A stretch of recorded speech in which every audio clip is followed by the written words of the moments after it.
বারাকাল্লাহু ফিকুম শেখ।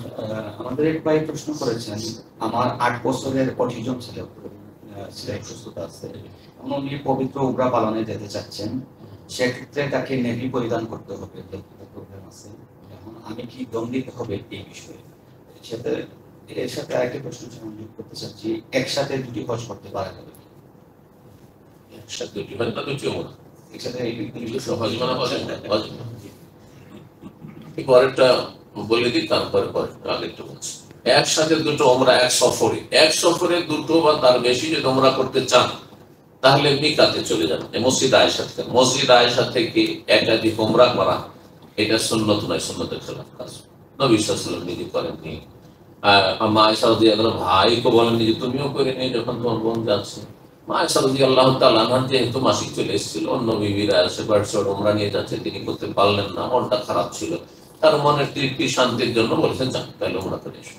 এটা মক্কার লোকদের জন্য এই মিকাত না, এর নাম হচ্ছে আদনাল হারাম, হারামের নিয়ারেস্ট বর্ডার, কাছের বর্ডার, কাছের জায়গা, অন্যদিকে একটু দূরে। সেই জন্য যে কোনো হারামের এলাকা থেকে, হারামের বর্ডার থেকে, ধরেন আপনি আরাফার দিক থেকে, ওই দিক থেকেও যদি আপনি মসজিদ আসে কোনো মিকাত নাই। মিকাত হচ্ছে আপনার তায়েফ, মিকাত হচ্ছে মদিনা, মিকাত হচ্ছে রাবেগ, জোফা।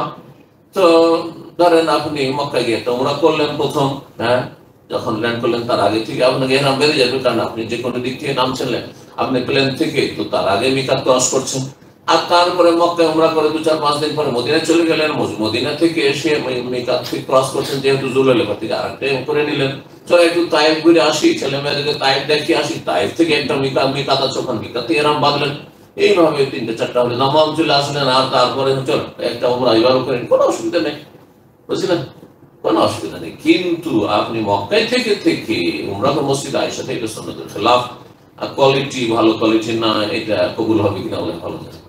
কিছু হলো মানে বেদাত বলেছেন, আমি একটু হালকা করে সুন্নতের খেলাফ বললাম, ওইটাই কানে দিক দিয়ে ধরেন আর ওই দিক দিয়ে ধরেন, বুঝতে পারছেন, মার্জিত ভাষা।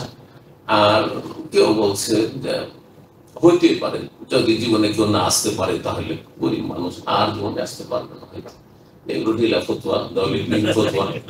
কিন্তু আপনি কোনটা আমল করেন, আপনার কোয়ালিটিটা ভালো, লিয়াবুল আইয়ুকুম আহসানু, আমলটা বেশি সুন্দর, বেশি পরিমাণ না, কয়টা উমরা করেছেন এটা দেখবেন না, কত সুন্দর উমরা করেছেন এটা আল্লাহ দেখবেন।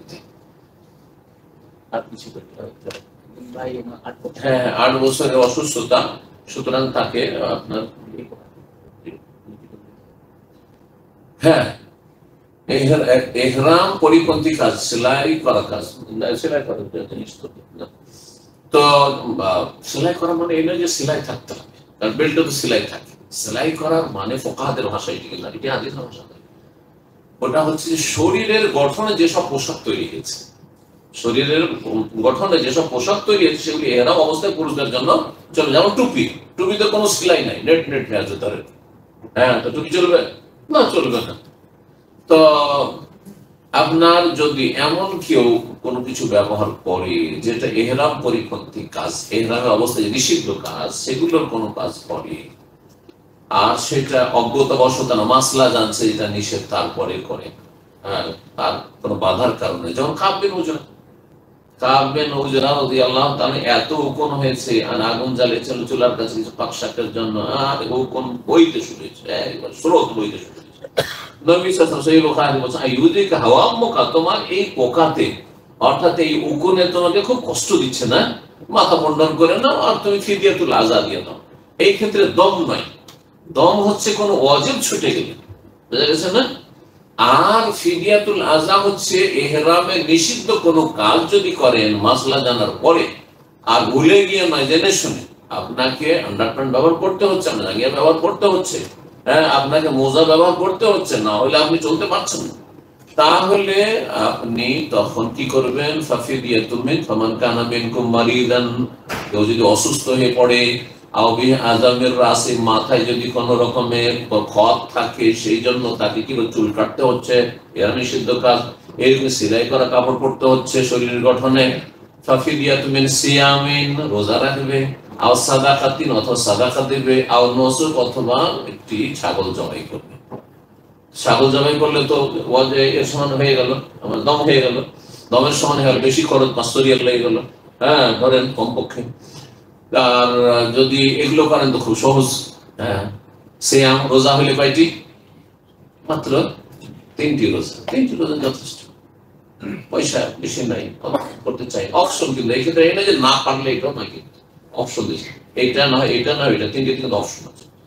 তো হয় 3টি রোজা রেখে নেন, আর না হলে সাদাকা মানে 6 মিসকিনকে খাবার দেন, এক এক মিসকিনকে 1.5 কিলো করে, তাহলে 6টারে 9 কিলো চাউল লাগলো, হয়তো 9 কিলো গম লাগলো, যথেষ্ট।